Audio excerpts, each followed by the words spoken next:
A história da vida de William Marion Branham.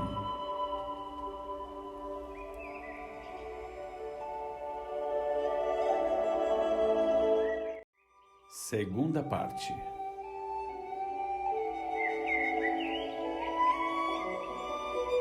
Os anos da mocidade.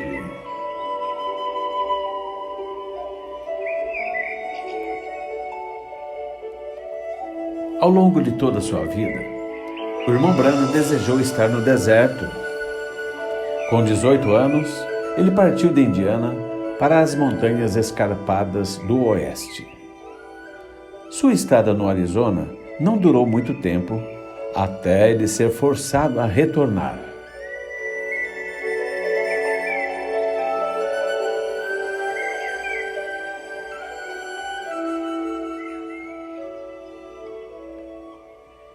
Um dia, eu achei ter encontrado uma maneira de me livrar daquele chamado. Eu iria para o oeste trabalhar numa fazenda. Amigo, Deus é tão grande lá quanto é em qualquer lugar. Que você possa tirar proveito da minha experiência. Quando ele chamá-lo, responda-lhe. Numa manhã de setembro do ano de 1927, eu disse para a mamãe que estava indo acampar no Moinho do Túnel, que ficava a cerca de 22 quilômetros de Jeffersonville, onde morávamos naquela época. Eu já tinha planejado uma viagem ao Arizona com alguns amigos. Quando mamãe ouviu falar de mim novamente, eu não estava no Moinho do Túnel, mas em Phoenix, Arizona, fugindo do Deus de amor. A vida na fazenda foi muito boa por um tempo, mas logo tornou-se comum como qualquer outro prazer do mundo. Mas permita-me dizer aqui, louvado seja Deus, que a experiência com Jesus fica cada vez mais doce e nunca se torna comum. Jesus dá perfeita paz e conforto sempre.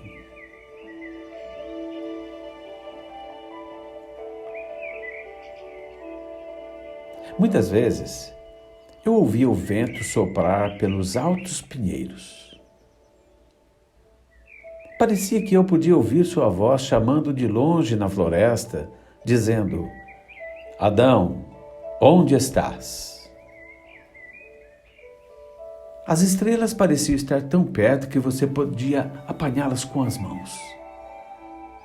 Deus parecia estar tão perto.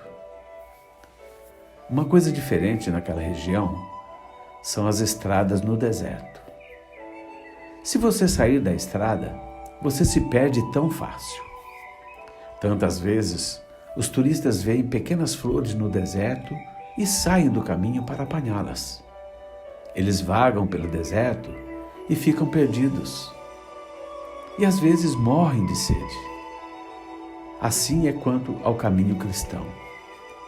Deus tem um caminho. Ele fala disso em Isaías capítulo 35. É chamado o caminho da santidade. Muitas vezes, pequenos prazeres do mundo atraem-no para fora do caminho. Então você perde a sua experiência com Deus. No deserto, quando você está perdido, lá por vezes aparece uma miragem. Para pessoas que estão morrendo de sede, a miragem é um rio ou um lago. Muitas vezes, as pessoas correm atrás e caem neles e acabam descobrindo que estão apenas banhando-se em areia quente. Às vezes, o diabo lhe mostra algo que ele diz ser prazeroso. Isso é apenas uma miragem, algo que não é real. Se você der ouvidos a isso, vai acabar amontoando angústias sobre sua cabeça. Não dê atenção a ele, caro leitor. Creia em Jesus, que lhe dá água viva para os que têm fome e sede. Um dia, recebi uma carta de casa dizendo-me que um dos meus irmãos estava muito doente. Era Edward, o que vinha depois de mim. Claro que achei que não era grave, de modo que acreditei que ele ficaria bem. Mas uma noite, alguns dias depois, quando eu estava voltando da cidade, ao passar pelo refeitório da fazenda, vi um papel sobre a mesa. Eu o peguei. Dizia: Bill, venha ao Pasto Norte. Muito importante. Depois que li o bilhete, um amigo e eu fomos caminhando até o pasto. A primeira pessoa que encontrei foi um velho vaqueiro do Texas que trabalhava na fazenda. Seu nome era Durfee, mas o chamávamos de Pop. Ele estava com uma expressão triste quando disse: Billy, rapaz, tenho más notícias para você. Naquele momento, o capataz chegou. Disseram-me que um telegrama tinha acabado de chegar, contando-me da morte do meu irmão.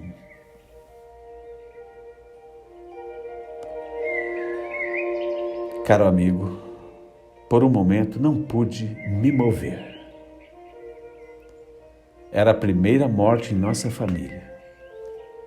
Mas quero dizer que a primeira coisa que pensei foi se ele estava preparado para morrer. Quando me virei e olhei a pradaria amarela, lágrimas escorreram pelo meu rosto. Como me lembrei de como tínhamos passado juntos por dificuldades quando éramos meninos e quão difícil tinha sido para nós. Nós íamos para a escola com pouco para comer.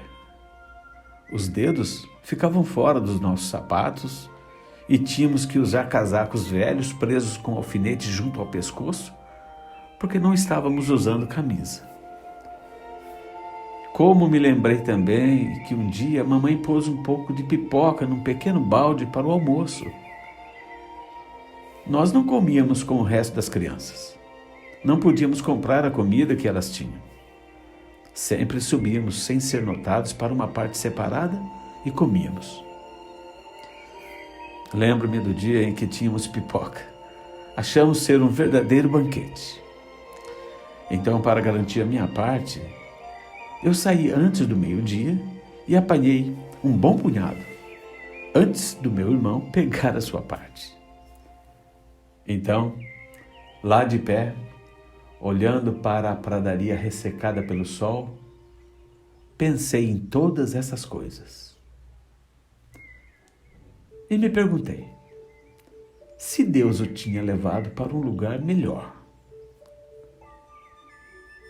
Então, novamente Deus me chamou, mas como de costume, tentei lutar contra isso.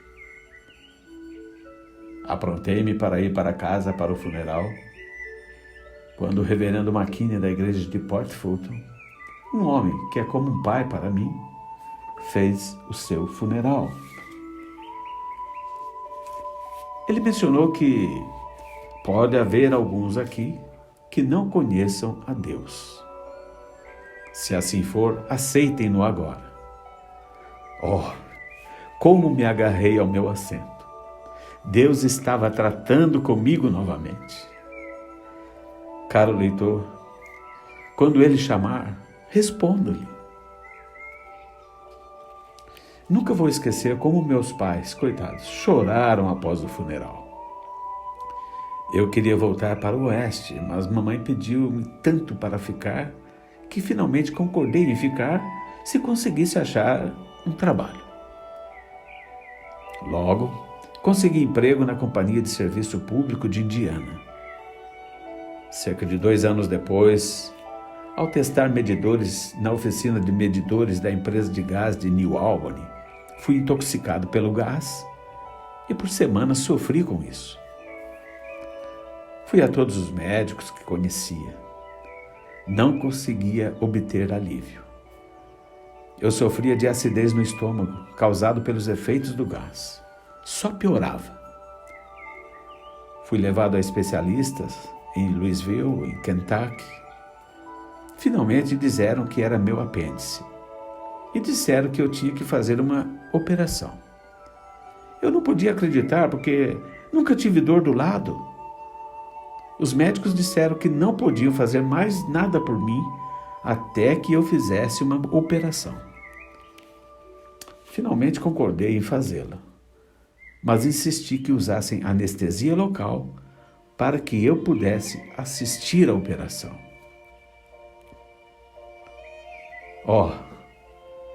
Eu queria que alguém ficasse comigo que conhecesse a Deus. Eu acreditava em oração, mas não sabia orar. Assim, o ministro da primeira igreja batista entrou comigo na sala de cirurgia. Quando me levaram da mesa para minha cama, eu me sentia cada vez mais fraco.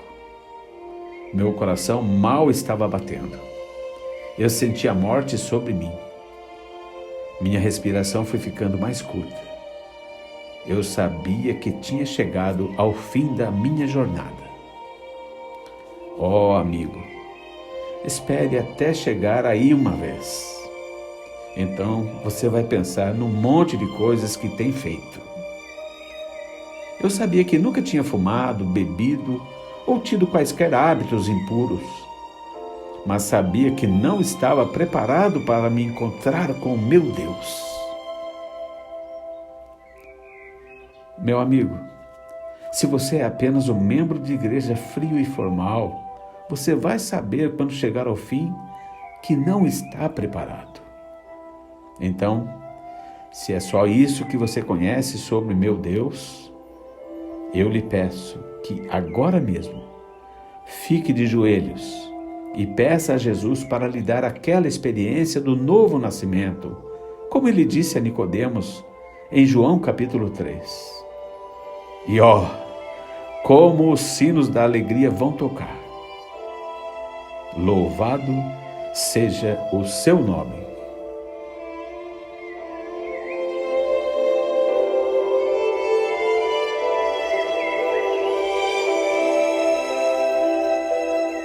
Fim da segunda parte.